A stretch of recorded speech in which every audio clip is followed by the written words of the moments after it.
Hello दोस्तों, स्वागत है आपके अपने YouTube channel study MCQ 1M पर। मैं हूं सुधीर कुमार। आज हम देखने वाले हैं 10वीं बोर्ड परीक्षा जो 2025 में होगी, उसकी तैयारी हम आज अभी से शुरू करेंगे। ये न्यू बैच है, आप अभी चैनल को सब्सक्राइब कर लीजिए। और न्यू बैच में हम जीरो से लेकर के पहले हम NCERT बुक पढ़ाएंगे, फिर हम भारती भवन भी शुरू करेंगे। पहले हम NCERT को पूरा खत्म कर देते हैं। तो चलिए आज हम शुरू करेंगे वास्तविक संख्या। पहले हम एग्जाम्पल पढ़ाएंगे, फिर उसका क्वेश्चन भी करवाएंगे। चलिए तो देखते हैं क्वेश्चन। चलिए तो सबसे पहले हम पढ़ेंगे वास्तविक संख्या में। पहला में आपको याद रखना है, वास्तविक संख्या में सबसे महत्वपूर्ण जो है वो है यूक्लिड विभाजन। क्या है? यूक्लिड विभाजन। याद रखना है, यूक्लिड विभाजन विधि से क्या निकाला जाता है? मौसो निकाला जाता है। क्या निकाला जाता है? मौसो। यूक्लिड विभाजन विधि से मौसो निकाला जाता है। अब अगर हम प्रश्न की बात कर लें तो सबसे पहले यूक्लिड विभाजन में सूत्र होता है, यूक्लिड विभाजन में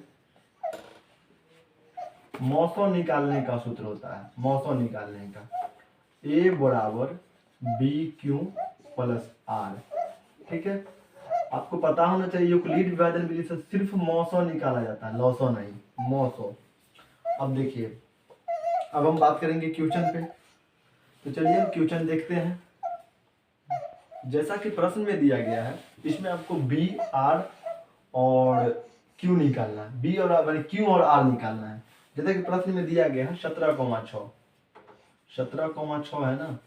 अब देखिए 6 से भाग दे रहे हैं आप 17 में। तो देखिए 6 जो है ये A है और ये जो है वो B है। आप A से भाग दे रहे हैं B में, और यहाँ जो आएगा वो Q होगा। ठीक है, ये Q होगा और नीचे में शेषफल जो होगा वो R होगा। अब देखिए 6 से भाग दे रहे 17 में, कितने मरतबे? 3 मरतबे। 6 दूनी हो गया 12, 2 मरतबे दिए, 7 में 2 गया 5, कट गया, ये 5 बच गया शेषफल। अब आपको पता निकालना है, क्योंकि A और B तो पहले से दिया हुआ, A और B पहले से दिया हुआ है। अब देखिए, अब इसमें आपको क्या करना है, आपको Q बराबर लिखना है 2, R बराबर लिखना है 5। ये इसका अंतर हो गया, यही लिखना है। फिर इसी प्रकार दूसरा प्रश्न है। दूसरा प्रश्न है 5,12।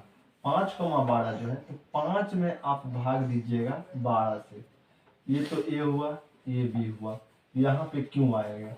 12 से भाग नहीं लगेगा तो 0 मरतबे आपको लगाना है। तो यहाँ 0 देंगे तो बच जाएगा 5 का 5, ये R हो गया। यानी अब Q आ गया इसमें 0 और R आ गया 5। ये इसका उत्तर हो गया। इस प्रकार से तीसरा जो है, तीसरा है 20,4। इसको आपको बना करके कमेंट बॉक्स में उत्तर दीजिएगा। जब तक आप उत्तर नहीं दीजिएगा तब तक समझेंगे कि आप नहीं सीखे हैं। चलिए देखते हैं अगला प्रश्न। अगला प्रश्न जैसा कि है 455 और 42 का HCF निकालना है। 455 और 42 है। ठीक है, ये सब एग्जाम्पल है, ये सब एग्जाम्पल है। इसमें आपको सबसे पहले क्या लिखना पड़ेगा? पहले फॉर्मूला लिखना पड़ेगा। तो फॉर्मूला लिखेंगे हम, तो फॉर्मूला क्या होता है मौसम निकालने का? A बराबर BQ प्लस R। अब देखिए A कौन हो जाएगा? A हो जाएगा आपको 455। A इसमें आपको बड़ा लेना है, तो A हो गया 455। अब B मान लेना है 42 को, तो 455 में हम भाग देंगे 42 से। 42 से अगर हम भाग देंगे तो यहाँ पर 10 मरतबे लग जाएगा भाग, 10 मरतबे भाग लग जाएगा। और भाग जब देंगे तो शेषफल जो यहाँ बचेगा वह 35 बचेगा शेषफल। और फिर जो ये 42 है, अब ये 42 यहाँ पे आ जाएगा, आपको बराबर के सामने यहाँ बराबर दे देना है। अब ये जो 35 शेषफल बचा, इसको 35 से हमें भाग देना है, 1 मरतबे लग जाएगा, यहाँ बच जाएगा 7 शेषफल। अब यहाँ क्या करेंगे, ये 35 फिर से ले आएंगे यहाँ। अब भाग देंगे किससे? 7 से। 7 पंचे हो गया 35, शेष बच गया 0। अब जिससे कट गया, 7 से कट गया ना, अब यहाँ लिख देंगे हम अतः HCF बराबर 7। ये आंसर हो गया। इस प्रकार से आपको बनाना है यूक्लिड विभाजन विधि से। आपको आसानी से समझ में आ रहा होगा। जैसा कि प्रश्न में है 4052 और 12576 का HCF यूक्लिड विभाजन एल्गोरिथम के प्रयोग विधि से निकालें। इसको आपको निकालना है। तो सबसे पहले यूक्लिड विभाजन का फॉर्मूला क्या होता है? ये फॉर्मूला होता है A बराबर BQ प्लस R। आपको पता होना चाहिए। A हो जाएगा क्या?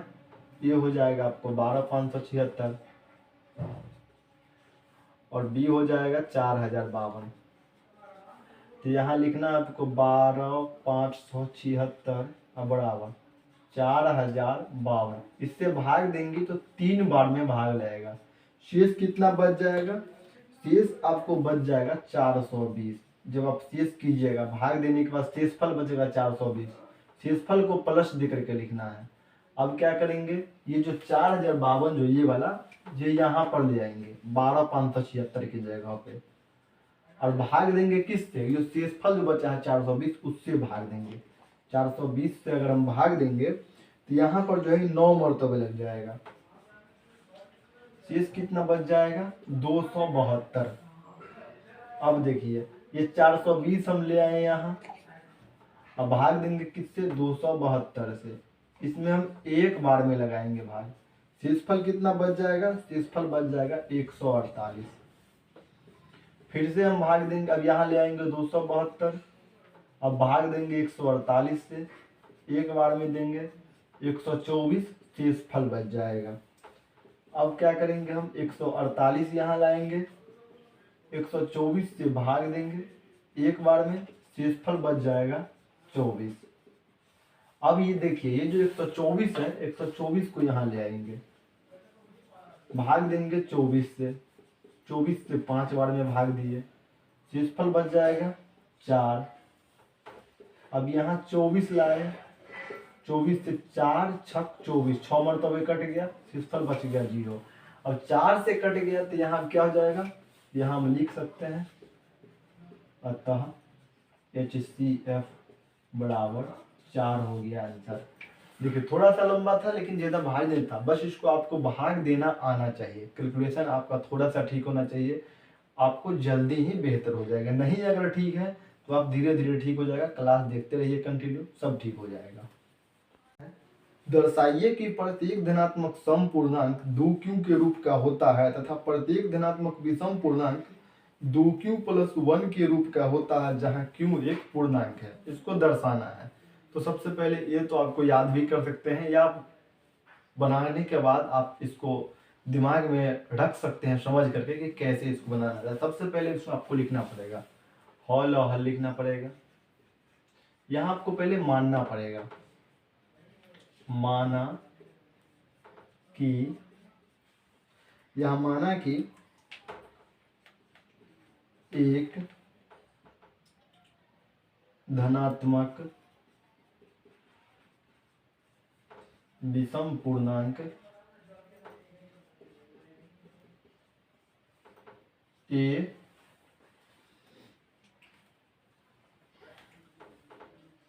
है तो प्रश्न से जहां बी बराबर 2 मानना है। बी बराबर आपको 2 मानना है क्योंकि फॉर्मूला होता है यूक्लिड विभाजन में, फॉर्मूला होता है ए बराबर होता है BQ प्लस आर, होता है ना।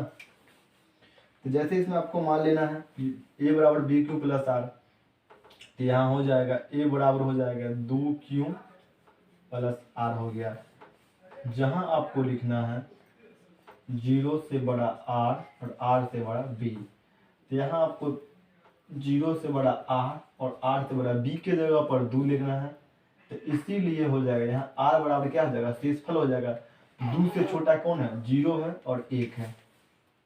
अब देखिए, अब आप समझ, ये रोमन अंक 1 में लिखिए A बराबर BQ प्लस R, क्योंकि यूक्लिड विभाजन में पढ़ रहे हैं तो यूक्लिड विभाजन फॉर्मूला पे,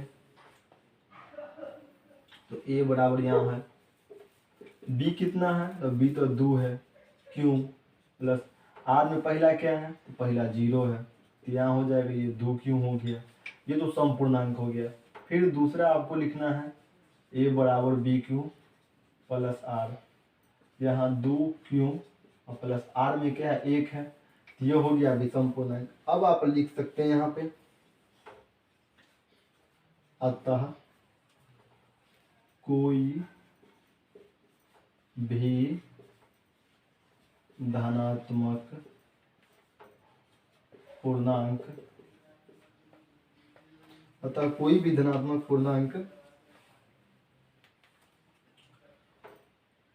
टू क्यू या 2q+1 के रूप का हो सकता है। ये आपको याद रखना है और समझ के रखना है। आपको आसानी से एग्जाम में बना सकते हैं, बस एक दो बार प्रैक्टिस कर दीजिएगा। चलिए, ये तो आज की क्लास हम यही समाप्ति करते हैं। वीडियो कैसा लगा कमेंट जरूर कीजिएगा। अगर चैनल पे आप नए हैं तो सब्सक्राइब कर दीजिएगा। डेली इसी प्रकार से आपको 7 बजे शाम में क्लास मिल जाया करेगा। बहुत जल्दी ही इस हम NCERT बुक को ख़त्म कर देंगे, फिर आपको जल्दी ही हम भारतीय भवन का बुक भी लाएंगे। धन्यवाद।